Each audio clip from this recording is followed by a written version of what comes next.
যুবদল নেতার মৃত্যুর বিচার দাবিতে হাইকোর্টে বিএনপিপন্থী আইনজীবীদের বিক্ষোভ। বিচার বিভাগীয় তদন্ত দাবি। দেশকে অস্থিতিশীল করার ষড়যন্ত্রের অভিযোগ। সময় বেঁধে তিতুমির কলেজকে বিশ্ববিদ্যালয় করা যৌক্তিক নয় বললেন উপদেষ্টা। বক্তব্য প্রত্যাখ্যান শিক্ষার্থীদের। উন্নত চিকিৎসার দাবিতে আহতদের সড়ক অবরোধ। 12 কেজি এলপি গ্যাসে বাড়ল 19 টাকা। রমজানে বাড়বে না পণ্যের দাম, আশ্বস্ত করলেন উপদেষ্টা। দলগুলোর সদিচ্ছা ছাড়া বাজার নিয়ন্ত্রণ সম্ভব নয় বললেন সার্জিস।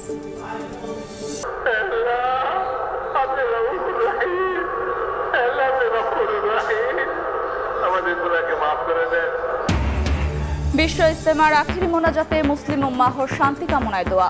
পরকালীন মুক্তির ফরিয়াদ। ফেরার সময় পথে পথে ভোগান্তির অভিযোগ।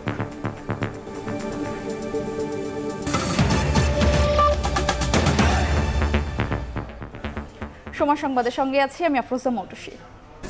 কুমিল্লায় যৌথ বাহিনীর হেফাজতে যুবদল নেতা তৌহিদুল ইসলামের মৃত্যুর ঘটনায় বিচার বিভাগীয় তদন্তের দাবি জানিয়েছে জাতীয়তাবাদী আইনজীবী ফোরাম। নাগরিকদের নিরাপত্তা দিতে অন্তর্বর্তী সরকারের ব্যর্থতার অভিযোগ তাদের। ঘটনার নেপথ্যে দেশকে অস্থিতিশীল করার ষড়যন্ত্র থাকতে পারে বলে মনে করেন ফোরামের মহাসচিব ব্যারিস্টার কায়সার কামাল। কুমিল্লায় যৌথ বাহিনী তুলে নেওয়ার পর যুবদল নেতা তৌহিদুল ইসলামের মৃত্যুতে চলছে সমালোচনা। তদন্তের নির্দেশ দিয়েছে অন্তর্বর্তী সরকার। অনাকাঙ্ক্ষিত ও দুঃখজনক উল্লেখ করে সেনা ক্যাম্পের কমান্ডারকে প্রত্যাহারের কথা জানিয়েছে আইএসপিআর। রোববার দুপুরে তৌহিদুল ইসলামকে হত্যার প্রতিবাদে বিক্ষোভ করেছে জাতীয়তাবাদী আইনজীবী ফোরাম। দেশের নাগরিকদের জানমালের নিরাপত্তা দিতে সরকার ব্যর্থ বলে অভিযোগ করেন তারা। এ সময় ফোরামের মহাসচিব ব্যারিস্টার কায়সার কামাল বলেন, ঘটনার নেপথ্যে দেশকে অস্থিতিশীল করার ষড়যন্ত্র থাকতে পারে। শেখ হাসিনার মদতপুষ্ট যে সমস্ত কর্মকর্তারা এসছেন বা আছেন, তারাই হয়তো দেশকে অস্থিতিশীল পরিস্থিতি সৃষ্টির জন্য এই ধরনের হত্যাকাণ্ড ঘটিয়ে থাকতে পারে। অবিলম্বে বিচার বিভাগীয় তদন্ত কমিটি গঠনের আহ্বান জানান ফোরামের সভাপতি অ্যাডভোকেট জয়নুল আবেদিন। 1 মাসের মধ্যে প্রশাসনে থাকা ফ্যাসিবাদের দোসরদের অপসারণের আলটিমেটাম দেন তিনি। অনতিবিলম্বে একটি বিচার বিভাগীয় তদন্ত কমিটি গঠন করুন। আপনাদেরকে আমরা বারবার বলছি, জনগণের নাক বোঝার চেষ্টা করুন। তার কারণ শেখ হাসিনা পালালেও পোংরা পাংড়িদেরকে রেখে গিয়েছে। বিচার বহির্ভূত হত্যা ঠেকাতে পদক্ষেপ নিতে সরকারের প্রতি দাবি জানান আইনজীবী ফোরামের নেতারা। আর যেন এরকম কোনো তৌহিদকে আমাদের হারাতে না হয়। আফজাল হোসেন, সময় সংবাদ, ঢাকা। উন্নত চিকিৎসার দাবিতে রাজধানীর শিশু মেলা এলাকায় সড়ক অবরোধ করেছেন জুলাই গণ অভ্যুত্থানের আহতরা। এই মুহূর্তে সেখানে আছেন সহকর্মী ফারদিন মাজহার। সরাসরি যাচ্ছি তার কাছে।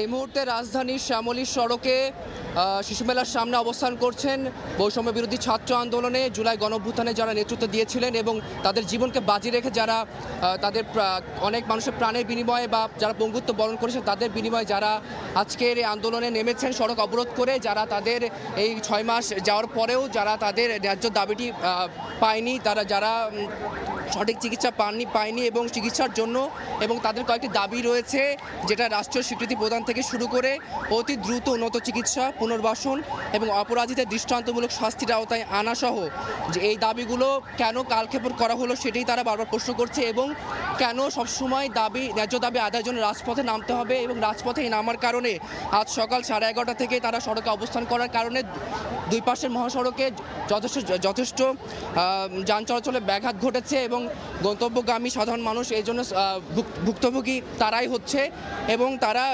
এটা বলেছে যে সরকার পরিবর্তনের সময় ভুক্তভোগীরা যাতে নতুন করে কোনো রাজনৈতিক জটিলতায় না পড়ে সেটাও তারা দাবি করছে এবং তারা বারবার এই কথাটাই বলছে কেন তাদের জন্য এই নতুন রাজনৈতিক প্রেক্ষাপট তৈরি হলো, তারপরও কেন তাদের সঠিক ন্যায্য দাবি আদায় করতে এত কালক্ষেপণ করা হলো এবং এটি তারা কালকে রাত 11:30টার পর থেকে পঙ্গু হসপিটালের সামনে ছিলেন, সেখান থেকে তারা অনেক সমস্যার সম্মুখীন হয়েছে সেটাও তারা বলেছেন এবং আজকে সকাল 11:30টা থেকেই তারা এখানে অবস্থান করছেন এবং আরও অনেক সময় তারা এখানে অবস্থান করবেন। তারা তাদের ন্যায্য দাবি আদায় না হওয়া পর্যন্ত অবস্থান করবেন বলেই জানিয়েছেন এবং দাবি আদায় না হলে তারা বাসভবন ঘেরাও করবেন বলে সেটিও তারা আমাদেরকে জানিয়েছেন। এবং তারা যেহেতু তাদের নিজেদের রক্তের বিনিময়ে হোক বা তাদের চোখের বিনিময়ে হোক বা তাদের হাত পা বিকলাঙ্গ হওয়ার কারণে হোক, তারা যেহেতু এই স্বাধীনতার স্বাদটা তারা নিতে পারছেন না বিভিন্ন কারণে, তারা সেটিকেই বারবার মনে করিয়ে দেওয়ার চেষ্টা করছেন এবং তারা বলতে চাচ্ছেন যে তাদের দাবিটি যৌক্তিক এবং তাদের এই যৌক্তিক দাবিটি পাওয়ার জন্যই তারা আজকে রাজপথে। কিন্তু এখানে রাজপথ তারা যৌক্তিক দাবি আদায়ের জন্য যেহেতু রাস্তায় নেমেছে তারা বলেই তারা মনে করছেন এবং এই কারণেই তাদের দুই পাশের মহাসড়কে যান চলাচলে ব্যাঘাত ঘটেছে। আমরা দেখতে পেরেছি সাধারণ মানুষ এখানে ভোগান্তির শিকার হয়েছে। আর এই ছিল আমার কাছে সর্বশেষ এখানকার পরিস্থিতি। সরাসরি যুক্ত ছিলাম রাজধানীর শ্যামলীতে। 11 কোটি টাকা পরিবহন খাতের ডন হিসেবে পরিচিত সাবেক মন্ত্রী শাহজাহান খান ও তার পরিবারের বিরুদ্ধে মামলা করেছে দুদক। মামলা হয়েছে আওয়ামী লীগের প্রেসিডিয়াম সদস্য কাজী জাফরুল্লাহর বিরুদ্ধেও। এছাড়া বঙ্গবন্ধু সুপার স্পেশালাইজড হাসপাতালে জনবল নিয়োগ ও যন্ত্রপাতি ক্রয়ে অনিয়মের প্রমাণ পেয়েছে দুদক। ছিলেন হাসিনা সরকারের নৌ পরিবহন মন্ত্রী। সেই মন্ত্রণালয়ের কাজে আলোচিত না হলেও শ্রমিক নেতা হিসাবে সবসময় আলোচনা ছিলেন শাহজাহান খান। পরিবহন সেক্টরে খান সাহেব হিসেবে পরিচিত এই নেতার বিরুদ্ধে শ্রমিকদের কল্যাণের কথা বলে সড়ক থেকে 1421 দিনে প্রায় 7,000 কোটি টাকার চাঁদাবাজির অভিযোগ অনুসন্ধান করছে দুদক। এবার স্ত্রী, সন্তান ও তার বিরুদ্ধে অবৈধ সম্পদ অর্জনের অভিযোগে আলাদা 3 মামলা করেছে সংস্থাটি। তাদের বিরুদ্ধে 25 কোটি টাকার অবৈধ সম্পদ অর্জন ও 86 কোটি টাকার সন্দেহজনক লেনদেনের প্রমাণ মিলেছে। সন্দেহজনকভাবে 86 কোটি 69 লক্ষ টাকারও বেশি লেনদেন করায় তার বিরুদ্ধে দুর্নীতি দমন কমিশন আইন 2004, মানি লন্ডারিং প্রতিরোধ আইন 2012 এবং দুর্নীতি প্রতিরোধ আইন 1947-এর সংশ্লিষ্ট ধারায় মামলার সিদ্ধান্ত গৃহীত হয়েছে। এদিকে ফরিদপুর 4 আসনের সাবেক এমপি ও আওয়ামী লীগের প্রেসিডিয়াম সদস্য কাজী জাফরুল্লাহ সহ 6 জনের বিরুদ্ধে প্রিমিয়ার ব্যাংক থেকে 4 কোটি টাকা আত্মসাতের অভিযোগেও মামলা করেছে দুদক। 10টি বেনামি হিসাব খুলে তাতে মোট 4 কোটি 14 লক্ষ টাকা জমা রাখেন। এদিন বঙ্গবন্ধু শেখ মুজিব মেডিকেল বিশ্ববিদ্যালয়ের 750 সজ্জার সুপার স্পেশালাইজড হাসপাতালে অভিযান চালিয়েছে দুদক। মিলেছে যন্ত্রপাতি ক্রয় অনিয়ম এবং প্রশিক্ষণপ্রাপ্ত 157 জনের নিয়োগের ক্ষেত্রে নানা অসঙ্গতি। তাসলিম তৌহিদ, সময় সংবাদ, ঢাকা। ভোক্তা পর্যায়ে বাড়ল তরলীকৃত পেট্রোলিয়াম গ্যাস এলপিজির দাম। ফেব্রুয়ারি মাসের জন্য 12 কেজি সিলিন্ডারের দাম 19 টাকা বাড়িয়ে 1478 টাকা নির্ধারণ করা হয়েছে। দুপুরের সংবাদ সম্মেলনে দাম বাড়ানোর কথা জানায় বিইআরসির চেয়ারম্যান জালাল আহমেদ। জানান আজ সন্ধ্যা 6টা থেকে নতুন দাম কার্যকর হবে। এর আগে 14 জানুয়ারি 12 কেজি সিলিন্ডারের দাম 4 টাকা বাড়িয়ে 1459 টাকা নির্ধারণ করা হয়। এদিকে অটোগ্যাসের দামও বাড়িয়েছে বিইআরসি। ভোক্তা পর্যায়ে 89 পয়সা বাড়িয়ে অটোগ্যাসের মূসক সহ দাম প্রতি লিটার 67 টাকা 74 পয়সা নির্ধারণ করা হয়েছে।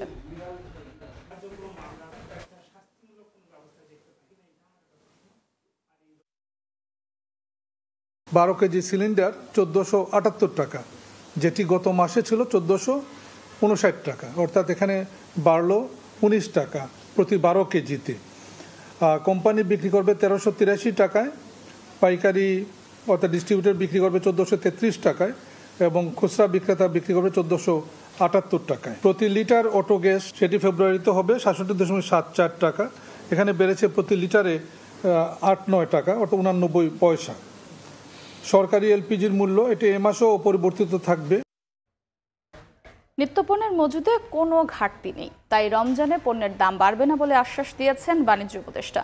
এ সময় বাজার নিয়ন্ত্রণে, পণ্যের উৎপাদন, চাহিদা ও সরবরাহের সঠিক তথ্য নিশ্চিত করে সরবরাহ ব্যবস্থাপনার জন্য কমিশন গঠনের দাবি করেন ব্যবসায়ীরা। তবে ছাত্র প্রতিনিধিদের দাবি, রাজনৈতিক দলগুলোর সদিচ্ছা ছাড়া বাজার নিয়ন্ত্রণ সম্ভব নয়। রাজধানীর সোনারগাঁও হোটেলে খাদ্যপণ্যের যৌক্তিক দাম নিয়ে আয়োজিত সেমিনারে একথা বলেন তারা। বাজারে পণ্যের উচ্চ দামে পড়ছে ভোক্তার হাত। দাম নিয়ন্ত্রণে নানামুখী উদ্যোগ নিলেও কাজে আসছে না। এমন পরিস্থিতি নিয়ন্ত্রণে অংশীজনদের নিয়ে রোববার রাজধানীর একটি হোটেলে খাদ্যপণ্যের যৌক্তিক দাম নিয়ে নীতি সম্মেলন হয়েছে, যেখানে বাজার স্থিতিশীলতায় নানা ঘাটতির কথা উঠে আসে। মানুষের আয় বৃদ্ধি পাওয়ার সাথে সাথেই তার ব্যয় বাড়ছে এবং সেই কারণে খাদ্যের বাজারটি প্রসারিত হচ্ছে। কিন্তু এই প্রসারিত বাজারটিকে যদি আমি বলি যে আমার কাছে মনে হয়েছে যে উত্তরোত্তর বাজারটি আরও বেশি আনরেগুলেটেড হয়ে যাচ্ছে। ভোক্তার অসহায়ত্বের শেষ কোথায় এ নিয়ে প্রশ্ন তোলে ভোক্তা অধিকার নিয়ে কাজ করা সংগঠন ক্যাব। আর চিরচেনা যুক্তি তুলে ধরে পণ্য মূল্য বাড়ার কারণ ব্যাখ্যা করেন ব্যবসায়ীরা। বৈষম্য বিলোপের কথা বলে যে সরকার দায়িত্ব নিয়েছেন, বৈষম্য তো প্রতিনিয়ত বাড়তেছে। যখন এই পণ্যগুলো আমরা কিনতে চাই তারা কিন্তু একটা প্রিমিয়াম চার্জ করে, এটা কান্ট্রি রেটিংয়ের উপরে হয়। সো আমাকে কিন্তু ওই জায়গায় পার্শ্ববর্তী দেশ ইন্ডিয়া যখন কিনেন একই পণ্য আমাকে কিন্তু বেশি দিতে হয়। আমাদের কাছে যদি সঠিক তথ্য থাকতো তাহলে আগেই আমরা আমদানি করতে পারতাম। আমাদের ভোক্তারা যে অতিরিক্ত অর্থ গুনতে হয়েছে সেইটা আশা করি করতে হতো না। বাজারে অস্থিতিশীলতার দায় বিগত সরকারকে দিয়ে আসন্ন রমজানে দ্রব্যমূল্য না বাড়ার আশ্বাস দেন বাণিজ্য উপদেষ্টা। সরকারকে সহায়তার কথা জানায় রাজস্ব বোর্ড ও ট্যারিফ কমিশন। আমি আপনাদেরকে কনফার্ম করতে চাই যে ইনশাআল্লাহ আল্লাহর রহমতে এর কোনো সংকট বাজারে নেই। গোয়িং ফরওয়ার্ড ইন রমাদান ইনশাআল্লাহ সমস্যা হবে না। তবে রাজনৈতিক দলগুলোর সদিচ্ছা ছাড়া নিত্যপণ্যের বাজারে স্থিতিশীলতা সম্ভব নয় বলে মনে করেন ছাত্র প্রতিনিধিরা। রাজনৈতিক দলের গুরুত্বপূর্ণ একজন করে অন্তত মুখপাত্র থাকা এখানে আলটিমেটলি তাদের সদিচ্ছা ছাড়া এটা কখনোই সম্ভব নয় বলে আমার এই অল্প সময়ের অভিজ্ঞতা বলে। চাঁদাবাজি বন্ধের আহ্বান জানিয়ে রাজনীতিবিদদের সৎভাবে উপার্জনের পথ তৈরির উপর গুরুত্ব আরোপ করেন জাতীয় নাগরিক কমিটির এই নেতা। সেগুলো কোনো ইমপ্লিমেন্টেশন নাই। জিনাতারা যশোয়া, সময় সংবাদ, ঢাকা। বর্ষা মৌসুমের আগে রাজধানীর 19টি খাল দখলমুক্ত করে পানির প্রবাহ নিশ্চিত করা হবে। সকালে রাজধানীর বাউনিয়া খাল খনন কাজ উদ্বোধনের সময় কথা জানান অন্তর্বর্তী সরকারের 3 উপদেষ্টা। খাল পুনরুদ্ধারে বাধা এলে মোকাবিলার কথাও বলেছেন তারা।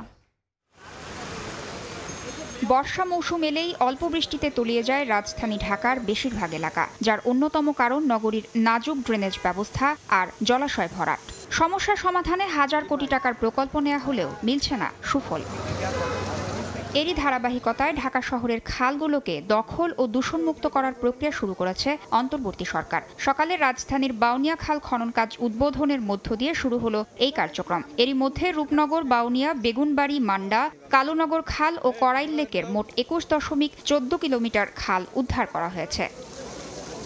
কোনো প্রকল্পের অধীনে নয়, এবার কর্মসূচির আওতায় খাল উদ্ধার কাজ চলবে বলে জানিয়েছেন পরিবেশ উপদেষ্টা রিজওয়ানা হাসান। আগামী বর্ষার মধ্যে পানি প্রবাহ নিশ্চিত করা হবে জানিয়ে তিনি বলেন, আগের মেয়ররা বিভিন্ন সময় খাল উদ্ধারের উদ্যোগ নিলেও তা টেকসই হয়নি। এই ফেব্রুয়ারির মধ্যে আমরা ঢাকা শহরের 4টা নদীকে দূষণমুক্ত করার কাজ শুরু করব। আমরা ম্যাপিং করে ফেলেছি। এক একটা নদীর নিচে 3 থেকে 5 মিটার হচ্ছে আপনার পলিথিনের স্তর। এগুলো তুলবার জন্য আলাদা ড্রেজার লাগে, সেগুলো আমাদের নেই। তো এই কাজগুলো জাতীয় পর্যায়ে হচ্ছে। বিগত সরকারের আমলে দুর্নীতির মাধ্যমে দেশের অনেক ক্ষতি হয়েছে জানিয়ে তার পুনরাবৃত্তি আর হবে না বলে জানান শিল্প উপদেষ্টা আদিলুর রহমান। আমরা চেষ্টা করছি, কারণ এটা ব্যাপক রকম একটা অপপরিকল্পনা হয়েছিল, এটা বলতে পারি। আগের সরকার 15.5 বছর যে দুঃশাসন চালিয়ে গেছে, কয়েক মাসে আমরা কেমন করে এটার সমাধান করব, আমরা কাজটা শুরু করেছি। এছাড়াও উপদেষ্টা আসিফ মাহমুদ সজীব ভুইয়া বলেন, অন্তর্বর্তী সরকারের সব সমস্যার সমাধান এত দ্রুত সম্ভব না, তবে পরিকল্পনা দিয়ে যেতে চান তারা। খালের পাড়েও যারা থাকতে বাধ্য হচ্ছে তারাও যাতে এটার সাথে সম্পৃক্ত হতে পারে। খালের পাড়ে কৃষি থেকে শুরু করে এটাকে একটা ইকোসিস্টেমের মধ্যে নিয়ে আসা। পরিবেশগত এই সমস্যার সমাধান 1 বছর, 2 বছর, 5 বছরে সম্ভব না। এটা দীর্ঘমেয়াদী এবং এটা একটা কন্টিনিউয়াস প্রসেস। এলাকাবাসীর অভিযোগ, আওয়ামী লীগ সরকারের আমলে বারবার যোগাযোগ করা হলেও খাল খননে নীরব ভূমিকায় ছিল ওই সময়কার প্রশাসন। জাতীয় গৃহায়ন বিভিন্ন এই সমিতির নামে জায়গা বন্দোবস্ত দিয়া তারা এইগুলো ডেভেলপ করছে, কিন্তু তারা তো কোথা দিয়ে রাস্তা রাখবে বা যে খাল কোথা দিয়ে হবে এগুলো তারা মূলত ভ্রুক্ষেপ করে না।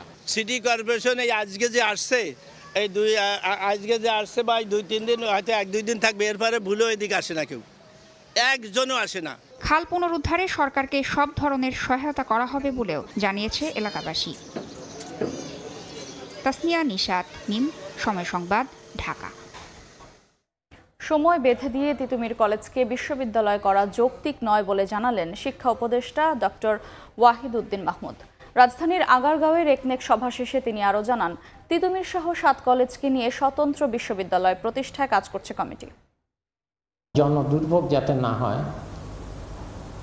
কর্মসূচি যদি দিতেই হয় সেরকম কর্মসূচি দিতে থাকুক, কিন্তু আমরা মনে করেছি যে এখন যেভাবে যে কমিটি কাজ করছে সেখানে সময় বেঁধে দিয়ে একটা কলেজের ছাত্ররা হঠাৎ করে মানে একটা কলেজকে হঠাৎ করে সময় সীমার মধ্যে বিশ্ববিদ্যালয় ঘোষণা করা এটা কোনো যৌক্তিক দাবি না, এবং আমরা এখন থেকে আর এই ধরনের সময় বেঁধে দেওয়া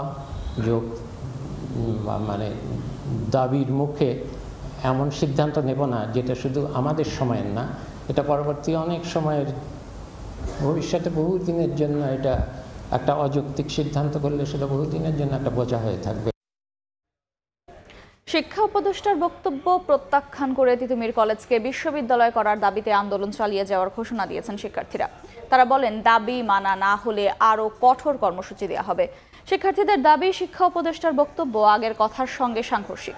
এদিকে দাবি আদায়ে পঞ্চম দিনের মতো আমরণ অনশন পালন করছেন তিতুমির কলেজের শিক্ষার্থীরা। বিকেল 4টার পর কলেজের মূল ফটকের সামনে সড়ক অবরোধ করায় মহাখালী গুলশান সড়কে যান চলাচল বন্ধ রয়েছে। যুগ্ম সচিবের আশ্বাসের পরও কেন দাবি মেনে নেওয়া হচ্ছে না, এই প্রশ্ন তোলেন শিক্ষার্থীরা।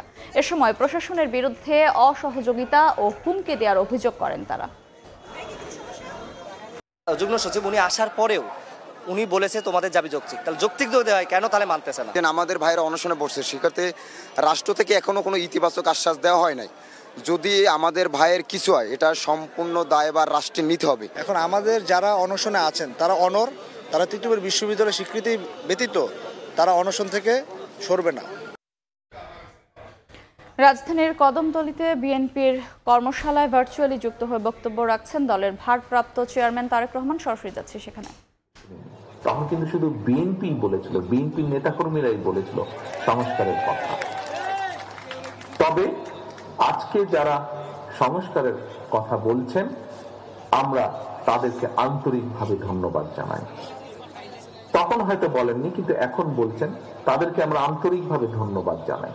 কারণ আমরা যেই কাজটি 2 বছর আগে থেকে শুরু করেছিলাম, যখন আমরা জানতাম যে এই স্বৈরাচারের পতন হবে, হয়তো আমরা আগস্টের 5 তারিখটি জানতাম না, কিন্তু আমাদের দৃঢ় বিশ্বাস ছিল যে স্বৈরাচারের পতন আর বেশি দূরে নয়। আমরা দেশের মানুষের সামনে উপস্থাপন করেছিলাম এই 31 দফা। প্রিয় সহকর্মীবৃন্দ, সেই মানুষগুলো যারা আজ সংস্কার প্রস্তাবকে সমর্থন দিচ্ছে, আপনারা নিশ্চয়ই খেয়াল করেছেন, আমরা 2 বছর আগে বলেছি যে একজন ব্যক্তি 2 বারের বেশি প্রধানমন্ত্রী হতে পারবে না। 2 বছর পরে আজকের যে এই অন্তর্বর্তীকালীন সরকার, তারা যাদেরকে বিভিন্ন কমিশনের দায়িত্ব দিয়েছে, সেই কমিশন আজকে 2-2.5 বছর পরে একই কথা বলছে। বাংলাদেশ জাতীয়তাবাদী দল 2 থেকে 2.5 বছর আগে বলেছিল যে একজন ব্যক্তি পরপর 2 বারের বেশি প্রধানমন্ত্রী হতে পারবে না। আজকে 2 থেকে 2.5 বছর পরে বর্তমান সরকারের কমিশনের ব্যক্তিবর্গ ওনারা বলছেন যে একজন ব্যক্তি 2 বারের বেশি প্রধানমন্ত্রী হতে পারবে না। আমরা উচ্চ কক্ষের কথা বলেছি 2-2.5 বছর আগে। আজকে 2-2.5 বছর পরে বর্তমান সরকারের কমিশন, সংস্কার কমিশন একই কথা বলছেন। এরকম আমরা আরো অনেকগুলো কথা বলেছি কম বেশি, যেগুলো 2.5 বছর পরে ওনারা বলছেন। হতে পারে আমাদের সাথে ওনাদের 100% মতামতের মিল নেই, হয়তো 80% মতামতের মিল আছে। তার অর্থ কি? তার অর্থ দাঁড়াচ্ছে যেগুলো মূল বিষয়, যেগুলো বিষয়, রাজনীতির মূল বিষয়, দেশের নীতি নৈতিকতার মূল বিষয়, রাজনীতির নীতি নৈতিকতার মূল বিষয়, সেগুলো কিন্তু বিএনপি অনেক আগেই বলেছে। এখন এটিতে গেল রাজনীতির বিষয়। প্রিয় সহকর্মীবৃন্দ, সম্মানিত উপস্থিতিবৃন্দ, রাজনীতির গুণগত পরিবর্তন আমরা আনতে চাই, বাংলাদেশ জাতীয়তাবাদী দল আনতে চায়। শুধু দল না, দলের ভিতরে যেরকম আমরা পর্যায়ক্রমিকভাবে চেষ্টা করছি, একই সাথে আমাদের যদি সুযোগ হয় ইনশাআল্লাহ রাষ্ট্র পরিচালনা, তাহলে আমরা সার্বিকভাবে সেটি আনতে চাই। এবং সেই জন্য আমরা দল মত নির্বিশেষে সমাজের প্রত্যেকটি মানুষের সহযোগিতা আমরা চাই। একই সাথে শুধু রাজনীতির গুণগত পরিবর্তন আনলেই তো সবকিছু হয়ে যাবে না, সবকিছুকে হয়ে যাবে না। তারপরেও আসল কতগুলো বিষয় বাকি থাকে। কি সেই বিষয়? প্রথমেই যদি বলতে হয়, এখানে উপস্থিত প্রতিটি মানুষ যেই কষ্টটি করেন, যেমন এই যে দ্রব্যমূল্যের লাগামহীন গতি, যেটি প্রত্যেকটা সমাজের কম বেশি প্রত্যেকটি মানুষকে কষ্ট দেয়, এই লাগামহীন গতির লাগাম টেনে ধরতে হবে। এবং এই লাগাম যদি টেনে ধরতে হয় তাহলে পদক্ষেপ গ্রহণ করতে হবে। ভার্চুয়ালি যুক্ত হয়ে বক্তব্য রাখছেন বিএনপি দলের ভারপ্রাপ্ত চেয়ারম্যান তারেক রহমান। আমরা তখন সরাসরি ছিলাম সেখানে। আল্লাহু আকবার ধ্বনিতে প্রকম্পিত হলো টঙ্গীর তুরাগ তীর। ময়দান ছাপিয়ে আশেপাশের এলাকাও পরিণত হয় জনসমুদ্রে। মহান আল্লাহর নৈকট্য লাভের আশায় বিশ্ব ইজতেমার প্রথম পর্বের প্রথম ধাপের আখেরি মোনাজাতে ঢল নামে মুসল্লির। দেশ ও বিশ্বের মুসলিম উম্মাহর শান্তি সমৃদ্ধি কামনায় দোয়া করেন তারা। সৃষ্টিকর্তার কাছে ফরিয়াদ জানান পরকালীন মুক্তি লাভের। তোহা খান তামিমের রিপোর্ট।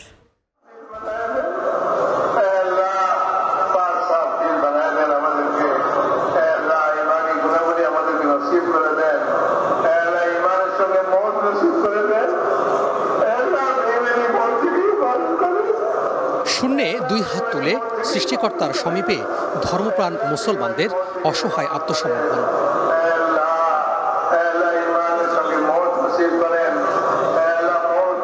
মনের যত অব্যক্ত কথা গড়িয়ে পড়া চোখের পানিতে ফরিয়াদ মহান রবের দরবারে।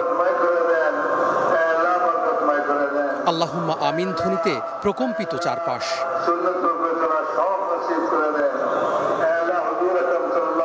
কেউ মনে মনে, আবার কেউ নিজের চাওয়া উচ্চারণ করে কবুলের জন্য আল্লাহ তাআলার কাছে জানিয়েছেন আরজি।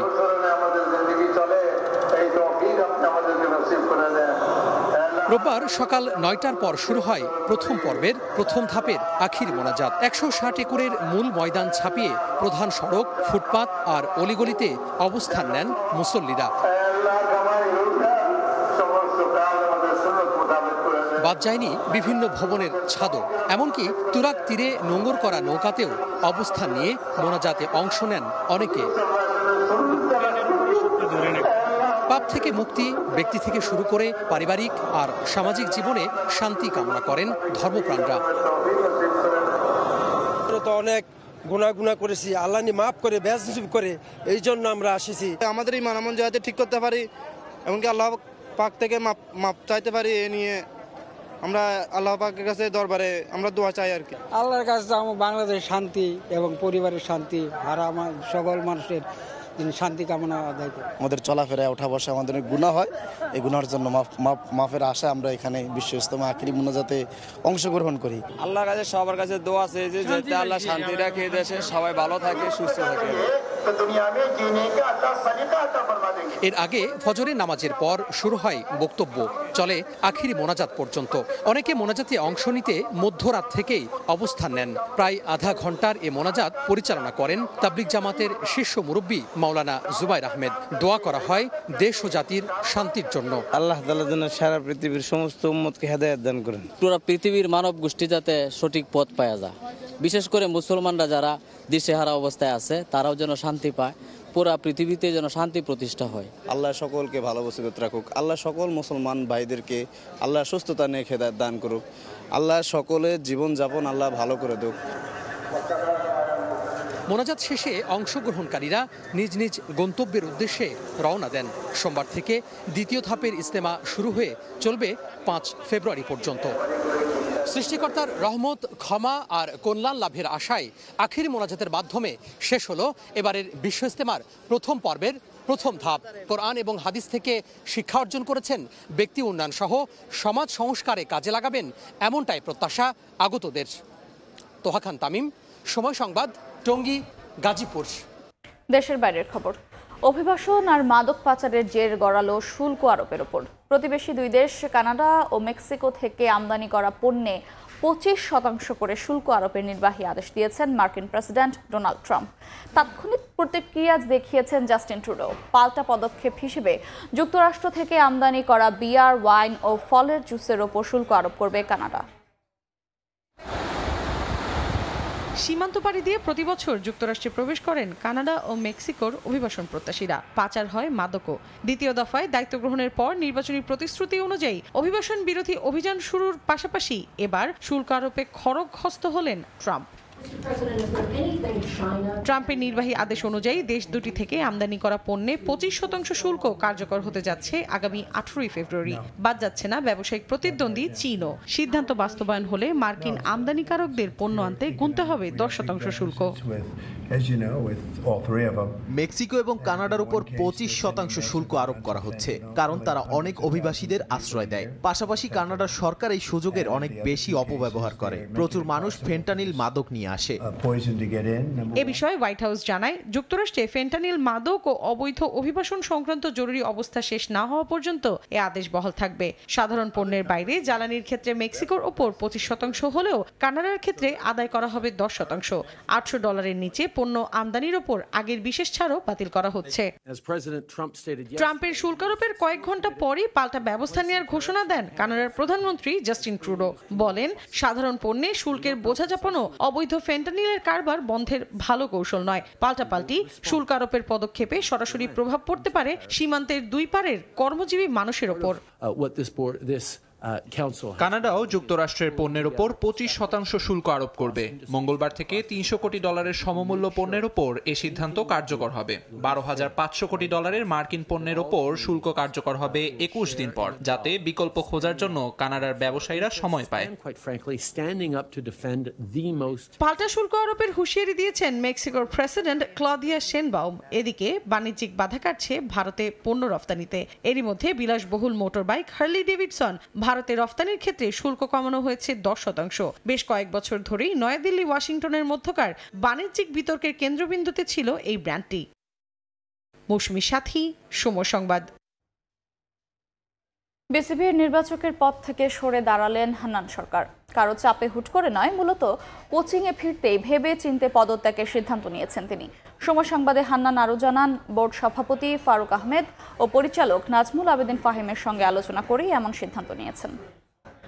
যেখানে আছি এখন এই মুহূর্তে এখনও কন্টিনিউ করছি, সেখানে আলহামদুলিল্লাহ খুব ভালো রয়েছে। এবং সত্যি কথা, আমি বোর্ড থেকে কিন্তু কখনও কোনো নেগেটিভ ইনফরমেশন পাইনি বা আমাকে কোনো মেসেজ দেওয়া হয়নি। আমি সবসময় কিন্তু পজিটিভ যেটাই বলেছি, যেটাই করেছি, করতে চেয়েছি, সেই ফ্রিডমটা আমি পেয়েছি।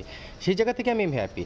দেশের যে প্রেক্ষাপট, সেখান থেকেও আমার এটার কাজের 1%ও কোনো নেগেটিভ ইম্প্যাক্ট পড়েনি, বরং আমি আরও ইন্সপায়ার হয়েছি যে ভালো মতো কাজ করা, ওপেন আরও ডিসকাশনের জায়গা হয়েছে। সো সেই জায়গা থেকে আমি কখনোই আগের বোর্ডেও না, এখনও না, সব জায়গায় আমি একইভাবে রয়েছি। বাট আমি আমার ফিউচার কেরিয়ারের কথা যখন চিন্তা করেছি, এবং এটা আমি গত 3 মাস যাবতই চিন্তা করছিলাম, আমি বোর্ডের আমাদের নাজমুল আবেদিন ফাহিম স্যার, ফাহিম সিনা, ফারুক ভাই সবার সঙ্গে কথা বলেছি। সো আমি সবার সঙ্গে কথা বলেই সিদ্ধান্তটা নিয়েছি। এই ছিল সময় সংবাদে।